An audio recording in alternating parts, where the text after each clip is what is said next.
মশার কথা মহান আল্লাহ রাব্বুল আলামিন কেন কোরআনে উদাহরণ হিসেবে উল্লেখ করেছেন তার কিছু কারণ বুঝতে আধুনিক বিজ্ঞান আমাদেরকে সাহায্য করেছেন। তথ্যগুলো সত্যি সচেতন যে কাউকে ভাবনায় ফেলে দেবে। প্রায় 2700 প্রজাতির মশা রয়েছে। মশার 100টিরও বেশি চোখ রয়েছে। মশার মুখে 48টা দাঁত রয়েছে। একটি মশার পূর্ণ হৃদযন্ত্র আছে।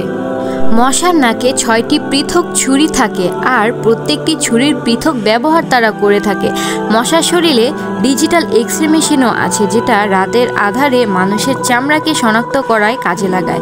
প্রত্যেকটি মশার নিজস্বভাবে অ্যানেস্থেসিয়া দেওয়ার এক ধরনের ভ্যাকসিন আছে, যা মানুষের শরীরে তাদের ফুল ফোটানোর মাধ্যমে রক্ত নেওয়ার সময় ব্যবহার করে সেই জায়গাটাকে অবশ করে নেয়, যাতে রক্ত নিলেও মানুষ কোনো ব্যথা না পায়। এছাড়াও আমরা জানি পৃথিবীর অহংকারী ক্ষমতাধর নমরুদ হেরে গিয়েছিল মশার ক্ষমতার কাছে।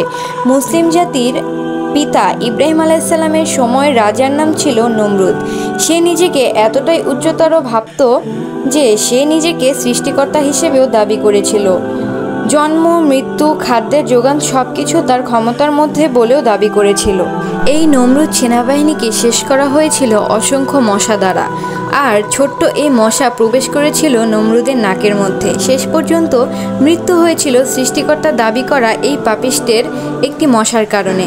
কোরআনে এই গল্পটি আমাদেরকে স্মরণ করিয়ে দেয় মশার ক্ষমতা এবং এর ব্যবহারের উদ্দেশ্য।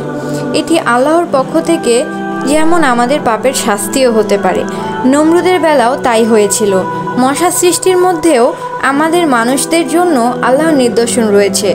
মশার চেয়েও ক্ষুদ্র সৃষ্টি রয়েছে। বিশ্বাসীরাই কেবলমাত্র কোরআনে বর্ণিত বিষয়সমূহকে সত্য সঠিক হিসেবে বিশ্বাস স্থাপন করে। অবিশ্বাসীরা কোনো কিছুতে আল্লাহর নিদর্শন দেখতে পায় না। এরকম নিদর্শনও মানুষের জন্য সঠিক পথের দিশা হতে পারে, আবার অনেকেই বিপদগামীও হতে পারে।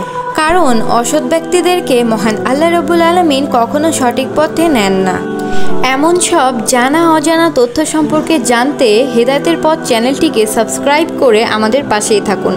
আর ভিডিওটি যদি ভালো লেগে থাকে তাহলে লাইক এবং শেয়ার করে অন্যকে দেখার জানার সুযোগ করে দিন। আসসালামু আলাইকুম।